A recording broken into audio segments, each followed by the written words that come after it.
API security has become a critical concern in India due to the rapid growth of digital ecosystems, cloud computing, mobile applications, and the increasing integration of services via APIs. As businesses and public sector organizations in India embrace digital transformation, they rely heavily on APIs to facilitate seamless data exchange and communication between applications. Welcome to VAR India News.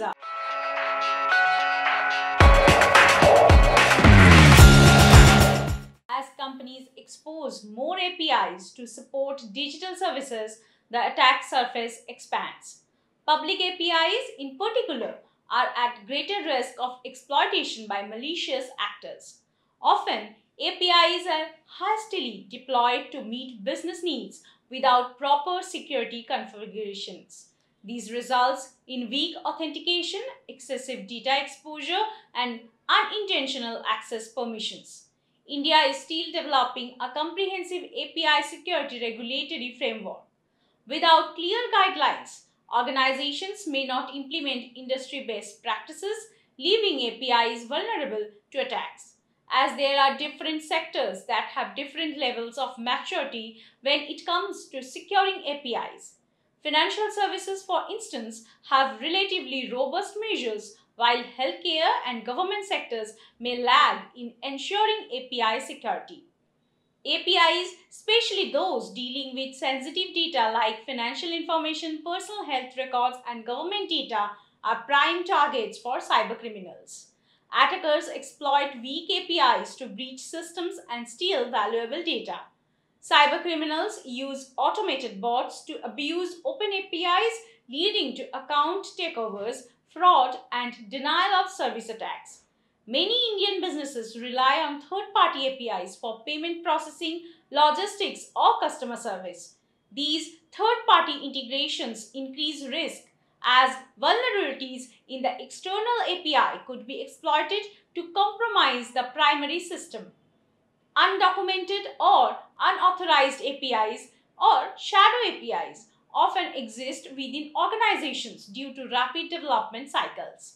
These APIs may lack security oversight and can easily be compromised by attackers. Many organizations in India do not have adequate visibility into their APIs. Without proper monitoring, it becomes difficult to detect suspicious activity or potential vulnerabilities in real time. Attackers use advanced methods such as machine learning and AI to carry out API attacks that are difficult to detect using traditional security measures. Today, artificial intelligence plays an increasingly crucial role in safeguarding modern applications across industries by enhancing security, optimizing threat detection, and automating defense mechanisms. As applications become more complex and interconnected, traditional security measures are often insufficient to combat sophisticated threats. AI brings advanced capabilities that help address the growing challenges. Going forward, AI-driven tools can monitor API traffic in real time, detect anomalies, and identify malicious API calls. By analyzing large volumes of API requests, AI can identify patterns indicative of API abuse such as credential stuffing or injection attacks. Let's look into today's headlines. At the It's Glow Time event in Cupertino, Apple to reveal the iPhone 16 series. At the It's Glow Time event today at 10:30 p.m., Apple will officially announce the new iPhone 16 series.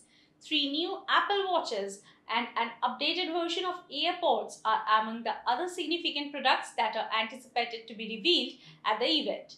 The Apple A18 CPU and a base 8GB RAM option, up from 6GB last year, are expected to provide a significant performance improvement for the iPhone 16 and 16 Plus. PDRL releases Bhoomit, a SaaS platform for drone services in agriculture. Bhoomit, an innovative SaaS platform, was introduced by PDRL to link farmers with drone service providers. This is intended to completely change how users access and manage vital drone services like surveying and agricultural spraying. Drone spraying operations will be streamlined by Bhumit, allowing tasks that previously took weeks to be finished in a matter of hours. Messages and calls to other apps will be possible for WhatsApp users by 2027. Meta said that by 2027, WhatsApp and Messenger will allow interoperability with other messaging services in accordance with the Digital Markets Act (DMA) of the European Union. To improve messaging ease, prominent digital platforms are required by the DMA to permit cross-app communication between consumers. Meta will improve cross-platform communication by allowing users to send and receive messages from non-Meta messaging apps directly within WhatsApp and Messenger. BDO's resignation amid a legal dispute puts Byju's in crisis.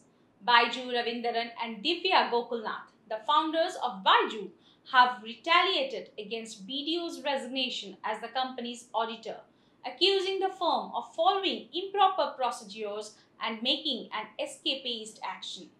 Byju's questioned the validity of BDO's resignation in a strongly worded statement, citing the company's insolvency and the board's suspension at the time the resignation was delivered. Swiggy and the Indian government collaborate to provide job and skill training possibilities. Swiggy and the Ministry of Skill Development and Entrepreneurship (MSDE) have launched a partnership to introduce Swiggy Skills. With Swiggy's extensive food delivery and rapid commerce network, this venture seeks to offer employment and skill building opportunities. Jayant Chaudhary, Minister of State Independent Charge, Ministry of Skill Development and Entrepreneurship, and Minister of State for Education, officially introduced the program. That's all for now. Please like, share, comment, and subscribe to VAR India magazine. You can download the VAR India app from Google Play Store and Apple App Store for more news and updates. Stay tuned. Thank you.